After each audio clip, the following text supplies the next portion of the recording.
proportional response. Book 1, Chapter 11, Part 5. A little fighting between friends. Henry's shout of "good" echoed in Anible's ears, right there with frightening sound of wood on leather. He watched the two part, and watched his bond brother take a hit. That had to hurt. If I got hit like that, I'd be done for the day, maybe even the week, but...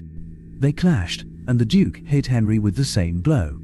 Henry asked to see the blow again, then to see it done slowly, then exclaimed, "No wonder I couldn't block that. If a human tried that, he'd break his wrists. Do it again." They squared off, and this time Henry was able to block the blow. The two of them battled for a little while longer. Though it became readily apparent that Caslor had the advantage, Henry managed to get in the occasional point. Someone stepped up to his left. He turned to see who it was and nearly jumped into the air in shock. Lady Golner stood there, in a suit of full armor, and had evidently retrieved one of the weapons from the wall. He let out a strangled sound, and she turned to look at him in amusement. "What? Do you think I'm going to stand by and let those boys have all the fun?" Another bout between Caslor and Henry ended with a loud clang upon Henry's helmet, and the two separated. Inibal looked around to find that several humans, including the colonel in charge of the human embassy's military, had also gone to put on armor of their own. The two men laughed to each other and looked around. Caslor spoke. "Well, my friend, I believe that some of your men would like a crack at me. But first, I think my wife wants to see how you fare against her. And we both know better than to stand in the way of an armored woman." He could see Henry smile through the bars of his helmet. "I will be glad to give this pillar of beauty the chance to try and add to my bruise collection. Few things in this universe are sexier than a woman in armor, after all." Henry then winked at her and brought his guard up.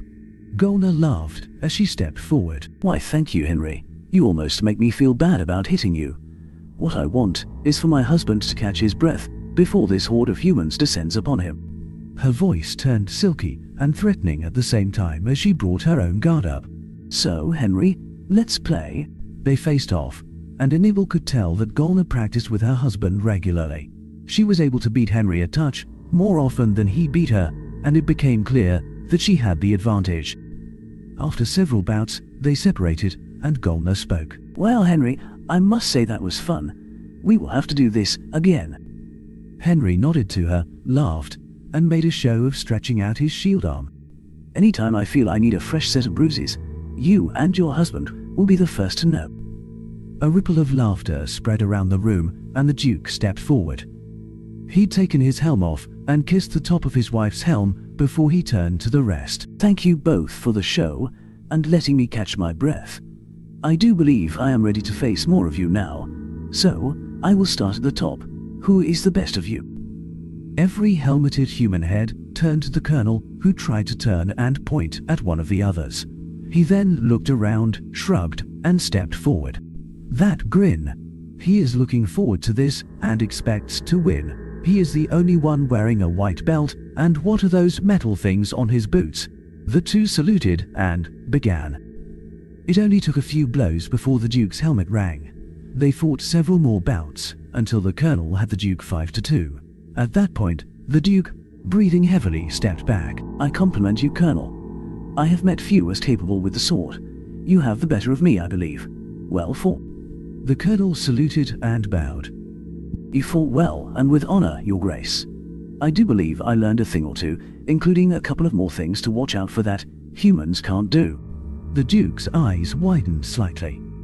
"Really? Which ones? Please walk me through them." The colonel obliged. Anibal understood very little of it, so he watched the crowd. Every man and woman in armor paid rapt attention, and the rest of those gathered seemed to show at least a little interest. He has won them over completely. In truth, I think he had them by the time he got his armor on. His personality is magnetic, that is for sure, but I was ascribing it to the mysticism my people place on royalty.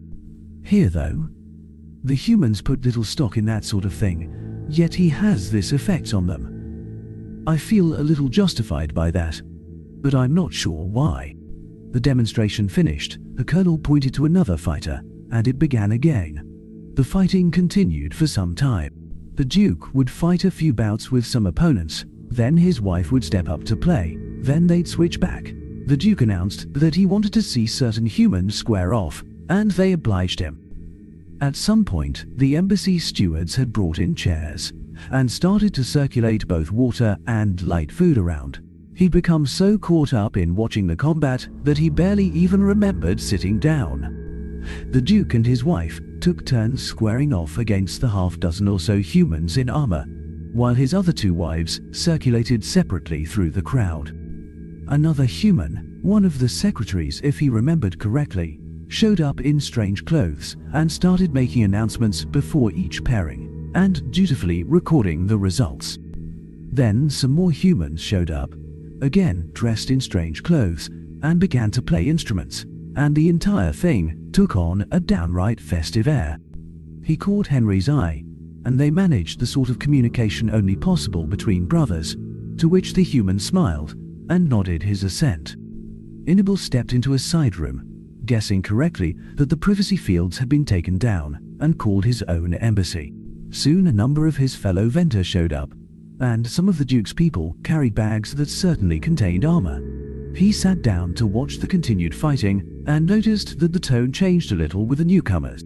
The salutes between the combatants were a little more grand, and each made it a point to, loudly, congratulate the other on a good bout. After each fight, Lady Ernor made her way over to him after a while. "Thank you for bringing our people in on this, a truly inspired idea. One of us should have thought of it. And asking the people from our entourage to bring their armor was a great insight. I must congratulate you." Hannibal felt his hands blush at the compliment and smiled at her. "Thank you, Your Grace, though I can't take credit for the last part. I simply invited everyone in our embassy to come share in a party and watch a martial demonstration. Your people deserve the credit for understanding what that meant." She threw her head back and laughed, golden hair cascading behind her as she did. Oh yes, a consummate flirt, this one. Loves to get the reaction, probably loves to be caused to react too.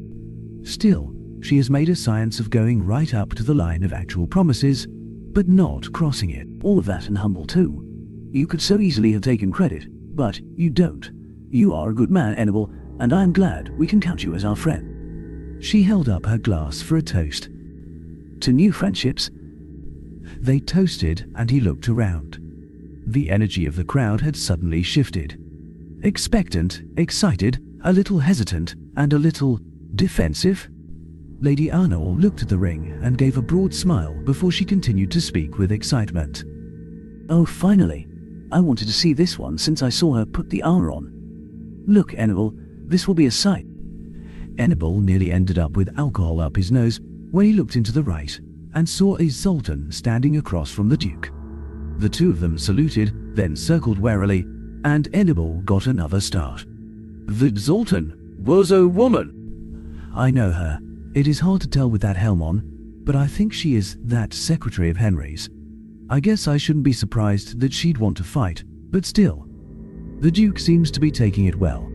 It only took a couple of passes before the Duke's sword connected with her sword arm, then across her back. 2 more points made it obvious that she was no match for him, but she seemed to be ready to continue taking punishment when the Duke lowered his weapons and started to her with his hand out. They doffed their helms, exchanged brief words, and shook hands. The woman smiled and gave a slight bow, which the Duke returned, and a cheer went up from the humans. Yes, defensiveness from the humans. They were ready to be offended if Kalzor had rebuffed her. A Zoltan, and these humans have made her one of their own. He looked around the room at the humans, speaking easily with the Venter, and even trying to introduce their Zoltans to some of his people. A chill ran through him. These people are far more dangerous than we have given them credit for. Eventually the fighting came to an end, and the rankings were announced. The Colonel was declared the winner, the Duke and his wife second and third, and Henry took the 4th spot. They announced no rankings beyond that. He felt very good about what he'd seen as well. Humans and Venter relaxing and getting along, most of them talking about the history of their peoples or different combat techniques. After the fight results were announced, the table was put back in place, and more tables were brought in. The room felt like it was bursting at the seams, but accommodated everyone. The fighters went off to freshen up, and a sideboard was laid out with a promise of dinner to come. The dinner turned out to be a grand affair, and Hannibal marveled at the human's ability to put such a thing together without any real notice. A number of toasts were made, first by Henry, to the Empress, then by the Duke, to the human president, then by every person who'd fought, to some noble sentiment or other. At length, he noticed both Henry and the Duke making expectant glances at him, so he stood and raised his glass. All eyes turned to him. He smiled and shouted, "To both our peoples, may we ever live in harmony."